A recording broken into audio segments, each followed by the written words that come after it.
Slaves exist to profit their masters. Employees exist to profit their employers. Here, there is no difference. The exploited party is used to enrich the exploiter. In order to keep people from realizing this and to ensure that they continue to show up for work willingly and cheerfully, some method of convincing them that the transaction is of benefit to them must be devised. This is where consumerism comes in. By promoting the idea that personal status and worth are determined by the ownership of property, the capitalist masters can ensure a sufficient supply of willing workers. The media is a tool of consumerist indoctrination.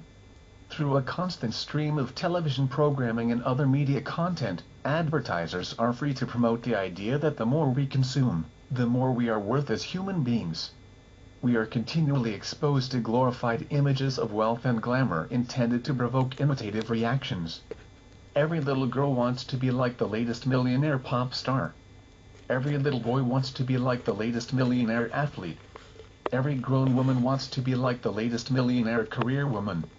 Every grown man wants to be like the latest captain of industry.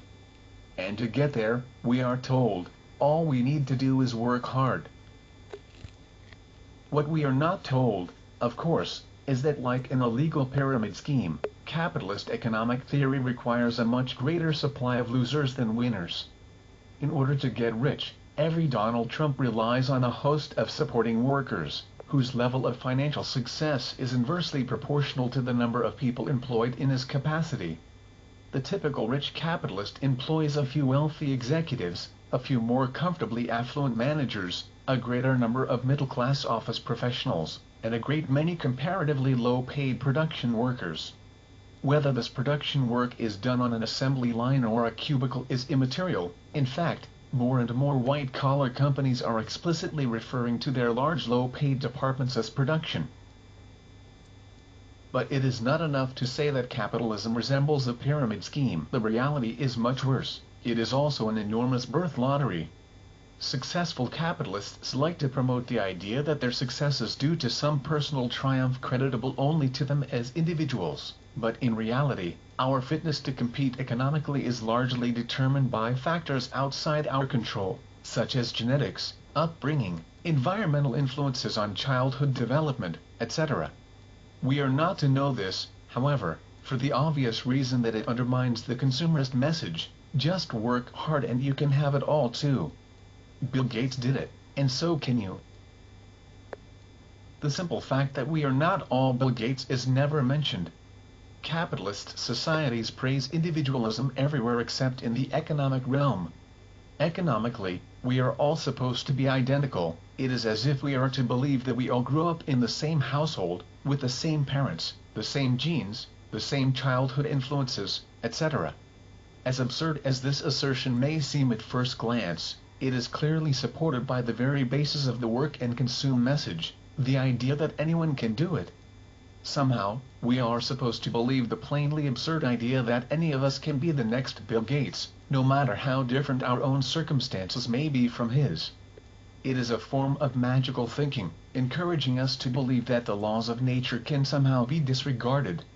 The fact that capitalism, which is explicitly based on a natural approach, promotes this abandonment of naturalism can only be a calculated deception, but it is a deception we tend to willingly embrace.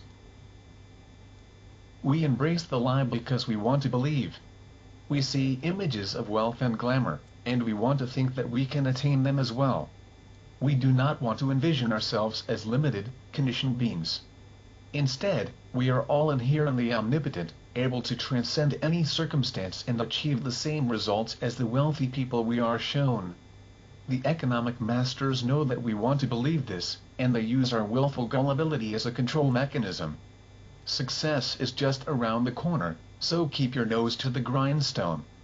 The promise of unlimited opportunity for everyone is the carrot dangled in front of us at all times, always just out of reach. And behind the carrot, there is always the stick.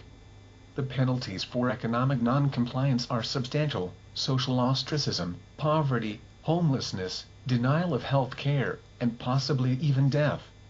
there is a common perception that these issues are not adequately addressed in capitalist societies simply because the wealthy tend to be heartless and greedy.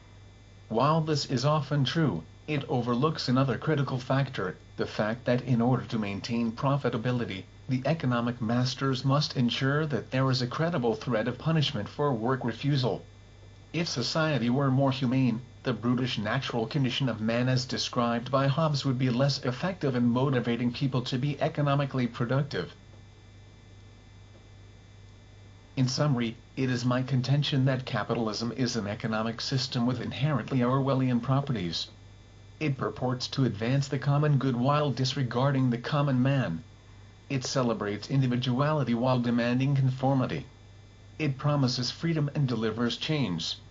By willingly participating in our own pro-work consumerist indoctrination, we sell our freedom to the merchants of greed and avarice, who are betting their own self-interested enrichment on our willingness to make the transaction. In most cases, it may be impractical to opt out and totally reject employment for the sake of principle. But, if nothing else, we can at least be aware of the real reasons why we work so hard, the real nature of freedom, and the contradiction between the two. In a post-Marxist world looking for deliverance, is there a better way? As nations such as Sweden prove, there is. I call their approach economic humanism. It is not a precise term or a well-defined system, but instead a broad vision of an economy that serves the population instead of a population which serves the economy. It is essentially a pragmatic approach, where markets work, markets are used, and where social approaches work, socialism is used. The overall motto is opportunity for all, poverty for none. It is a system in which those well suited to employment can pursue and benefit from it, while those not suited to economic work are not enslaved by it. It is the reconciliation of the wealth-producing power of capitalism with the humanity of socialism. And, finally, it is the resolution of Hegel's master-slave dialectic. If history is indeed the progress of the consciousness of freedom, the transition from traditional capitalism to economic humanism is a great step forward.